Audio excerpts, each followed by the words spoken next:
Assalamualaikum warahmatullahi wabarakatuh. Perkenalkan, nama saya Nisa Azari dari jurusan Ilmu Administrasi Negara dengan NIM 1704-2006. Baiklah, di sini saya akan mempresentasikan mengenai tugas saya, yaitu pengembangan organisasi yang berjudul Intervensi Berfokus pada Sumber Daya Manusia.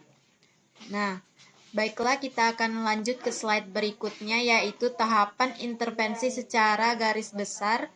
Intervensi yang dilakukan akan dibagi atas beberapa tahap.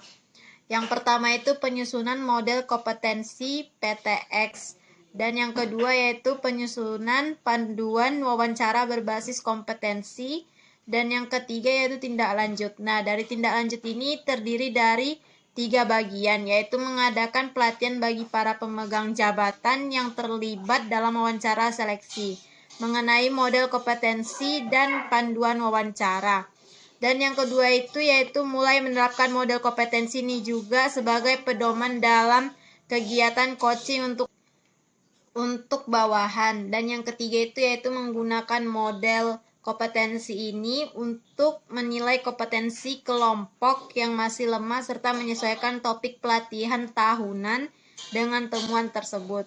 Nah, dalam mengganti metode wawancara tak berstruktur dengan wawancara berbasis kompetensi sebagai alat seleksi dengan dilengkapi Joe Knowledge Test atau dengan sebuah ujian tertulis begitu.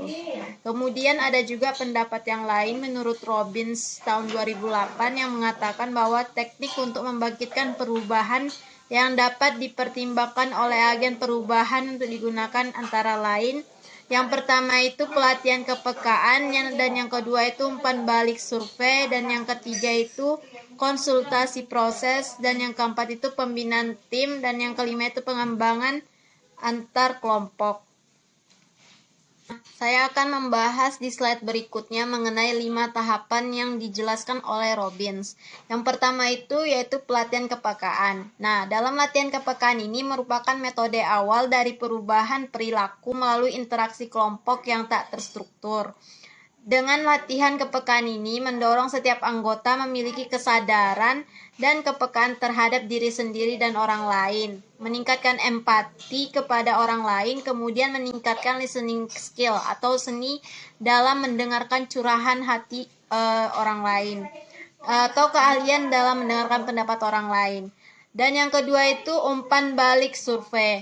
Nah, dalam umpan balik survei ini menilai perilaku dari anggota sebuah organisasi dan mengidentifikasi jarak perbedaan di antara persepsi dan dari masing-masing anggota adalah dengan menggunakan survei feedback, di mana menilai perilaku dari anggota sebuah organisasi dan mengidentifikasi jarak perbedaan di antara persepsi dan dari masing-masing anggota adalah dengan menggunakan survei feedback, di mana setiap anggota dapat berpartisipasi di dalamnya. Hasil dari survei ini kemudian ditabulasikan dan dianalisa.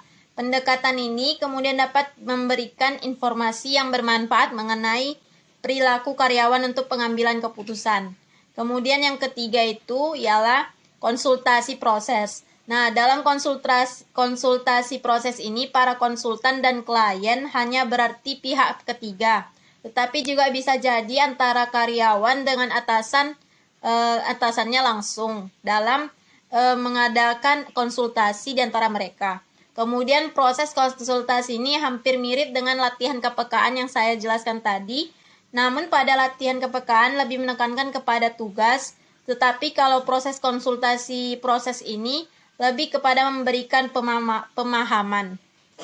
Kemudian yang keempat yaitu pembinaan tim. Baiklah, kita lanjut yang keempat itu yaitu pembinaan tim. Pembangunan tim menggunakan interaksi yang sangat tinggi dalam aktivitas sebuah kelompok untuk meningkatkan kepercayaan dan keterbukaan di antara sesama. Kemudian juga dapat meningkatkan kemampuan untuk berkoordinasi dan meningkatkan performa lain. Kita lanjut aja ke tahapan yang terakhir yaitu yang nomor 5, yang dimana sini pengembangan antar kelompok. Nah, pengembangan antar kelompok atau intergroup development ini bertujuan untuk merubah perilaku, kemudian stereotipe dan juga persepsi tentang kelompok lain, serta ini bisa jadi untuk sebagai peningkatan rasa toleransi ataupun yang dapat dilakukan yaitu dalam proses pembinaan tim ataupun konsultasi proses tadi yang saya katakan tadi. Demikianlah presentasi yang saya berikan untuk tugas pengembangan organisasi ini mengenai intervensi sumber daya manusia. Apabila terdapat kesalahan kata ataupun pengucapan kata, saya mohon maaf. Wabillahi taufiq wal hidayah. Wassalamualaikum warahmatullahi wabarakatuh.